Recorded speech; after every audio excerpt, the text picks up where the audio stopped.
আসসালামু আলাইকুম রহমতুল্লাহি ওবরকাতুহু।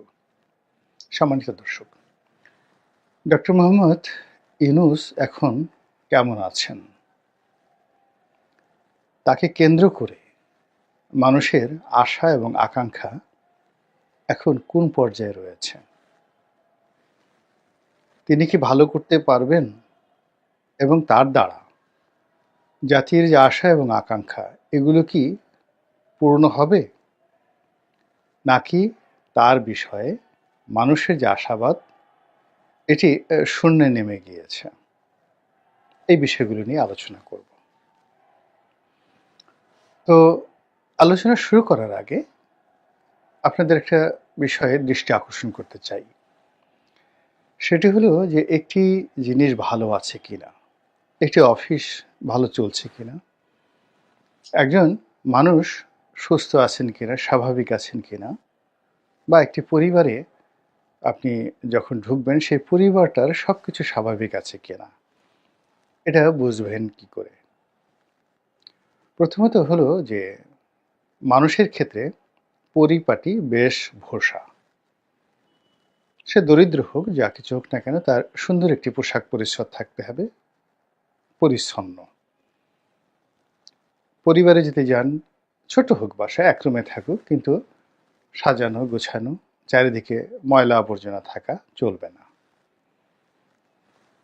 তো আপনি খুব বড় একটি রাজপ্রাসাদে থাকেন, কিন্তু ওখানে একটা চামচিকা, নিচে একটা তেলাপোকা, বাড়ির চারিদিকে সব এলোমেলো, গাছের পাতাগুলো সব পড়ে আছে। স্পষ্টতই ধরে নেবেন যে এই জমিদার বাড়িটি দেউলিয়া হতে বসেছে বা দেউলিয়া হয়ে যাচ্ছে। সেই দিক থেকে এখন ডক্টর মোহাম্মদ ইউনূসকে যদি আপনাদের বিশ্লেষণ করতে হয়, বিচার করতে হয়, তাহলে সবার আগে উনি যে বাড়িটিতে থাকছেন সেই বাড়িটির দিকে লক্ষ্য রাখুন, অর্থাৎ যমুনা। এবং ওনার চারিদিকে যে সকল সরকারি বাসভবন, যেমন আইজি সাহেবের বাসভবন আছে, ওনার বাসভবনের পেছনে গিয়ে দেখবেন যে ওটি কত সুন্দরভাবে পরিপাটি করে সাজানো। কিন্তু তার বাড়িটির দিকে যদি আপনি লক্ষ্য করেন, মনে হবে জীর্ণ শীর্ণ, ময়লা এবং আবর্জনায় পরিপূর্ণ একটি বাসভবন। এর যে দেয়াল রয়েছে, দেয়ালের পরতে পরতে রয়েছে সেখানে ময়লা এবং আবর্জনা। তার বাড়ির সিকিউরিটির জন্য যারা নিয়োজিত রয়েছেন, ঢিলে ঢালা অস্ত্র হাতে দাঁড়িয়ে আছেন, কেউ আকাশের দিকে তাকিয়ে আছেন। তারা যে ওই বাড়ির নিরাপত্তার কাজে নিয়োজিত, ওটি দেখে আপনার মনে হবে না। বাড়ির পেছনে আপনি একটি ট্যাঙ্ক দেখতে পাবেন, যেটি কোনো প্রয়োজন নেই, কোনো দরকার নেই, এবং ওটা ওই বাড়ির সৌন্দর্যটিকে নষ্ট করে ফেলেছে। ব্যাক সাইড, বাড়ির সম্মুখ সাইডে আরেকটি ট্যাঙ্ক দেখতে পাবেন, আবার একটু দূরে গিয়ে আরেকটি ট্যাঙ্ক দেখতে পাবেন। ইট মিনস ট্যাঙ্কের যে বহর, এটি ওই বাড়িটিকে টিকিয়ে রেখেছে। এরপর বাড়ির চারিদিকের যে রাস্তাঘাট রয়েছে সেখানে অসংখ্য গাছপালা আছে। প্রাকৃতিকভাবে শোভাবর্ধনকারী সেই সকল গাছপালার যে পাতা পল্লব সাধারণত ঝরে পড়ে। আমি এই ঢাকা শহরে গত 40 বছর ধরে ওই এলাকা দেখে আসছি।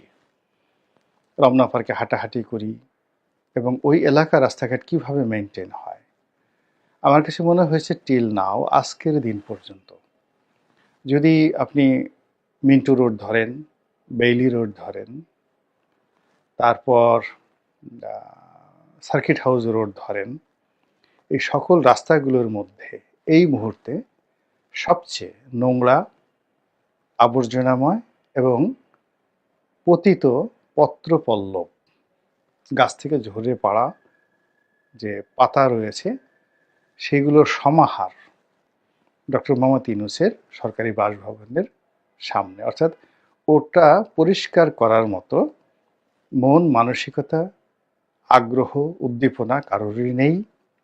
প্রয়োজনে কেউ মনে করছেন না। যিনি থাকছেন তিনি ওটাকে পরিচ্ছন্ন করার প্রয়োজন মনে করছেন না।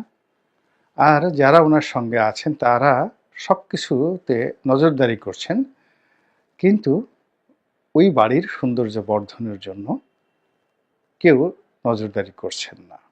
এটার অর্থ তিনি ভালো নেই, নিঃসঙ্গ, এবং তাকে নিয়ে কারোরই কোনো আশা নেই, ভরসা নেই। আশ্চর্যজনক ব্যাপার হলো ঠিক একই অবস্থা কিন্তু শেখ হাসিনার ক্ষেত্রে হয়েছিল শেষ বছর ২-৩ ধরে, ২ থেকে ৩ বছর ধরে এভাবেই তার যে বাসভবন, সেটি তার স্বামীর বাসভবন সুধা সদন, সেখানে সেনাবাহিনীর দায়িত্বরত ছিল। একেবারে সেই বিশাল পুলিশের একটা তাঁবু ছিল। সেখানে ইচ্ছে মতো কুকুরে পায়খানা করত, কাকেরা পায়খানা করে যেত, এবং বাড়ির চারিদিক থেকে দেখলে মনে হতো যে ওটা একটা ভাগাড়। এটি ওনার ক্ষমতা হারানোর বছর ৩ আগের থেকে কিন্তু ওইরকম ছিল। অথচ এই বাড়িটি যদি ফুলে ফলে শোভিত থাকতো এবং প্রতিদিন যদি ওটিকে ৫ বার করে ঝাড়ু দেওয়া হতো, সামনের পিছের রাস্তা, ধরে নেওয়া হতো যে শেখ হাসিনা সম্পর্কে মানুষের অ্যাটেনশন আছে। এবং আমি বলেছিলাম, আজকে যেমন ডক্টর মোহাম্মদ ইউনূসকে নিয়ে বলছি, ওই শেখ হাসিনার বাড়ির সম্পর্কেও আমি বলেছিলাম, কিন্তু কেউ এই বিষয়ে মনোযোগী হননি। তারপর তার যে পৈতৃক বাসভবন ৩২ নম্বর, সেটিও যে ধ্বংস হবে তার প্রমাণ হলো যে ওই বাড়ির সামনে এবং পেছনে ব্যারিকেড দিয়ে, ৩২ নম্বর রাস্তার এ মাথায় একটা ব্যারিকেড, ওই মাথায় একটা ব্যারিকেড দিয়ে পুরো বাড়িটিকে বলতে গেলে একটা দুর্গে পরিণত করা হয়েছিল। মানুষের জন্য ওটা অবারিত ছিল না। ফলে দেখুন ৩২ নম্বরের এখন কি অবস্থা হয়েছে। এরপর আপনি যদি গণভবনের কথা চিন্তা করেন, গণভবনের সামনের যে অংশটি, ও অংশটি ছিল ঢাকা শহরের মধ্যে সবচেয়ে দৃষ্টিকটু একটি অঞ্চল, একটি এলাকা। পুলিশের বেশ কয়েকটি কাঁটাতারের বেড়া, ব্যারিকেড, ভিতরে যারা দাঁড়িয়ে থাকেন, বাইরে যারা দাঁড়িয়ে থাকেন, তারপর ওই ভবনের চারিদিকে যে সকল ময়লা আবর্জনা ইত্যাদি, এবং ওই ভবনের ভেতরে যে গাছপালাগুলো ছিল, বিশেষ করে যেগুলো রাস্তার একদম কাছাকাছি, সেখানে প্রতিটি গাছপালা ধুলা বালিতে পরিপূর্ণ। এবং ওই গণভবনের যে দৃশ্য, বিশ্রী এবং বিসাদৃশ্য দৃশ্য, ওটার দিকে তাকালে যে কোনো লোকই বলতে পারেন যে শেখ হাসিনার পতন হচ্ছে এবং তার ব্যাপারে কারো কোনো আগ্রহ নেই, কারো কোনো আগ্রহ নেই। আপনি দেখবেন মানুষ যখন বুড়া হয়ে যায়, তার গালে আঁচিল হয়, মুখে গন্ধ হয়, চামড়া ঝুলে যায় এবং পৃথিবী তাকে ছেড়ে দেয়। তদ্রূপ আপনি যে কোনো একটা ভবন, যে কোনো একটা মানুষের পোশাক পরিচ্ছদ সব কিছু দেখেই বুঝতে পারেন যে তার অবস্থাটা কি। তো শেখ হাসিনার এই বিষয়টা হয়েছিল। একই অবস্থায় আমি এখন যমুনাকে কেন্দ্র করে দেখতে পাচ্ছি। এমনকি ডক্টর মোহাম্মদ ইউনূস এই ভবনে ঢোকার আগে যমুনার যে সৌন্দর্য ছিল, তার পাশে রাষ্ট্রীয় অতিথি ভবন পদ্মার যে সৌন্দর্য ছিল, কিংবা আরও সামনে আপনি যদি এগোন, সেখানে মন্ত্রীপাড়া ছিল, তারপরে প্রধান বিচারপতির বাসভবন ছিল। এই বাসভবনগুলোর যে সৌন্দর্য ছিল, সব কিছু ফিকে হয়ে গেছে। এখন সেই সৌন্দর্য নেই। ইট মিনস এখানে যারা দায়িত্বরত রয়েছেন তারা কেউ এই ভবনগুলোর ভবিষ্যৎ, এই ভবনগুলোর মান মর্যাদা এবং এগুলোর আভিজাত্য নিয়ে ন্যূনতম তাদের কোনো বোধ নেই। ফলে পাবলিক আশা ছেড়ে দিয়েছে। ১। ২ নম্বর হলো যে ডক্টর মোহাম্মদ ইউনূস সাহেব যখন ক্ষমতায় এসেছিলেন, তখন সবাই তার কাছে চাইতেন, দূরে বসে চাইতেন, কাছে গিয়ে চাইতেন, সবাই তার কাছাকাছি যেতে চাইতেন দাবি নিয়ে, দাওয়া নিয়ে। এবং এখন যে অবস্থা হলো, কেউ তার কাছে কোনো কিছু চাচ্ছেন না। কেউ তার কাছে কোনো কিছু ভিড় করছেন না, কোনো দর্শনার্থী নেই, কোনো শুভার্থী নেই, কোনো বন্ধু নেই, কোনো বান্ধব নেই। তিনি একা, কেউ তার সঙ্গে দেখা করার প্রয়োজন বোধ করছেন না। তিনি যদি কাউকে টেলিফোনও করেন, তিনি খুব আগ্রহ নিয়ে তার সঙ্গে দেখা করতে যাবে যমুনাতে, একেবারে এরকম গুরুত্বপূর্ণ ব্যক্তি বাংলাদেশে এখন কেউ নেই। একই অবস্থা কিন্তু আমাদের আরেকটি গুরুত্বপূর্ণ ভবন, বঙ্গভবন, সেখানে যিনি আছেন রাষ্ট্রপতি, তারও একই অবস্থা। বঙ্গভবনের সৌন্দর্য হানি হয়েছে, ওখানে যিনি আছেন তার সৌন্দর্য হানি হয়েছে, গুরুত্ব নষ্ট হয়েছে। ফলে কি হলো, এই যে ডক্টর মোহাম্মদ ইউনূস, তিনি নিঃসঙ্গ হয়ে পড়েছেন। দ্বিতীয়ত, সবসময় যিনি রাজা হন, রাজার রাজকর্ম থাকবে, রাজদণ্ড থাকবে, রাজ সিংহাসন থাকবে, ওগুলোর উপর তার আভিজাত্য নির্ভর করে। রাজার পাইক থাকবে, পেয়াদা থাকবে, সানাই থাকবে, নহবত থাকবে।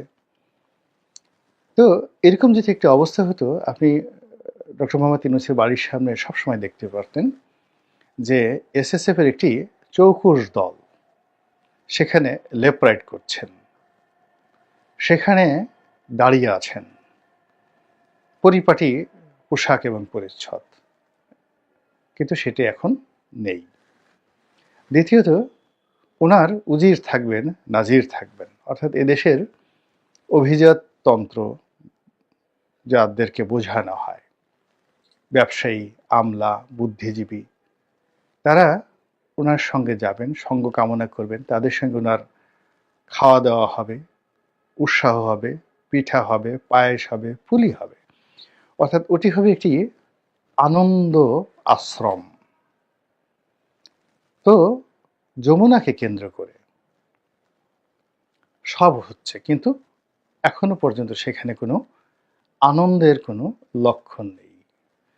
যেখানে আনন্দ নেই সেখানে প্রাণ থাকে না, যেখানে প্রাণ নেই সেখানে কবরস্থানের মতো পরিণতি ডেকে নিয়ে আসে। পৃথিবীর সবগুলো রাজপ্রাসাদ, সেটা আগের হোক কিংবা এখনের হোক, আপনি এটিকে প্রধানমন্ত্রীর কার্যালয় বলুন, এটিকে হোয়াইট হাউস বলুন, এটিকে এলিসি প্রাসাদ বলুন, বাকিংহাম প্যালেস বলুন, গণভবন বলুন, বা আরও যে নামই ডাকুন না কেন, সেখানে আপনি দেখবেন গান আছে, বাদ্য আছে, পাখির কলকাকলি আছে, মানুষের মুখরিত পদধ্বনি রয়েছে। এমনকি যারা কলম্বোয় থাকেন, আমাদের চেয়ে এখন অনেক দরিদ্র দেশ, সেখানে গিয়ে দেখুন যে সেখানকার প্রেসিডেন্টের যে বাসভবন এবং বাসভবনের যে সিংহ দরজা, দেখলে আপনার হৃদয় ভরে যাবে। আপনি পাকিস্তানকে যতই বলেন না কেন, পাকিস্তান সুপ্রিম কোর্টের দিকে একটু তাকান, পাকিস্তানের প্রধানমন্ত্রীর বাসভবন, তার অফিসটি এবং তার ড্রয়িং রুমটি, তার অফিসের ফার্নিচারগুলোর দিকে তাকান, মনেই হবে যে এটা একটা রাজপ্রাসাদ। ভারতের দিকে তাকান, ওটা আরও আভিজাত্যপূর্ণ, আরও আভিজাত্যপূর্ণ। এবং ওখানে নরেন্দ্র মোদী মানে এমন একটা পরিবেশ তৈরি করে রেখেছে, সেখানে আপনি একেবারে প্রান্তিক লেভেল থেকে এখন যিনি রয়েছেন রাষ্ট্রপতি, যাকে বলা হয় অবহেলিত শ্রেণী থেকে আনা, তো তাকেও সেখানে বসার পরে মনে হয় যে তিনি রাষ্ট্রপতি। আর একটা মন্দ পরিবেশে যদি আপনি পৃথিবীর সবচেয়ে শক্তিশালী একজন রাষ্ট্রপতিকে, আব্রাহাম লিঙ্কনকেও বসান, মনে হবে তিনি একজন ফকির বসে আছেন। তো এই জন্য রাজদরবারের পরিবেশটা একটা বিশাল বিষয়। তো এখন প্রধানমন্ত্রীর কার্যালয়, প্রধান উপদেষ্টার কার্যালয়, যেটি একসময় এরশাদের কার্যালয় ছিল, সেটির কথা চিন্তা করুন। তিনি এখন যে বাড়িতে বসবাস করছেন সেটির কথা চিন্তা করুন। আমাদের অন্যান্য সরকারি বাসভবনের কথা চিন্তা করুন, আমাদের সচিবালয়ের কথা চিন্তা করুন। সব জায়গাতেই শুধু হাহাকার, কেবলই হাহাকার।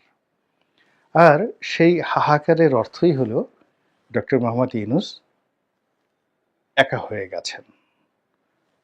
কোনো মানুষ তার সঙ্গ পছন্দ করছেন না, কেউ তার সঙ্গ কামনা করছেন না, কেউ তার কাছাকাছি যেতে চাচ্ছেন না। তিনি নীরব নিভৃতে থাকেন। তার কথার যে আকর্ষণীয়তা, তার কথার যে গুরু গাম্ভীর্যতা, তার যে কমান্ডিং ভয়েস, তার হুকুমে বাংলাদেশ পরিবর্তন হয়ে যাবে, হয় ভালো নয় মন্দ। তিনি হুকুমদাতা, তিনি হাকিম, তার সিদ্ধান্তে সবকিছু ওলটপালট হয়ে যাবে। এই জিনিসগুলো তাকে দেখে, তার আশেপাশের লোককে দেখে মনে হচ্ছে না। তার পক্ষে তার প্রেস সচিব বক্তব্য দেন। প্রেস সচিবের পাশে বেশ কয়েকজন লোক থাকেন। এদেরকে দেখলে মনে হবে যেন বহুদিন তারা অনাহারে আছেন, অনেক দিন তারা অভুক্ত অবস্থায় আছেন, এবং তাদেরকে এই সংবাদ সম্মেলনে আনার আগে পাটা দিয়ে পুতো দিয়ে তাদেরকে একটু, যাকে বলা হয়, বাটা হয়েছে। ফলে পাটা এবং পুতার চাপের মধ্যে থেকে বের হলে একটা মানুষের মধ্যে যেরকম অবস্থা থাকে, ডক্টর মোহাম্মদ ইউনূসের যারা মুখপাত্র তারা যখন জাতির সামনে কথা বলতে আসেন, তাদের মধ্যে ঠিক ওইরকম একটা হতাশা, গ্লানি, ভয়, আতঙ্ক, ক্রোধ, এই জিনিসগুলো থাকে। জাতিকে দিক নির্দেশনা দেওয়ার জন্য, আশা দেওয়ার জন্য এরকম কোনো অবস্থা ওনার যারা মুখপাত্র তাদের মধ্যে দেখা যাচ্ছে না। ওনার সঙ্গে যারা ওনার উপদেষ্টা রয়েছেন, সেই উপদেষ্টাদের মধ্যে যে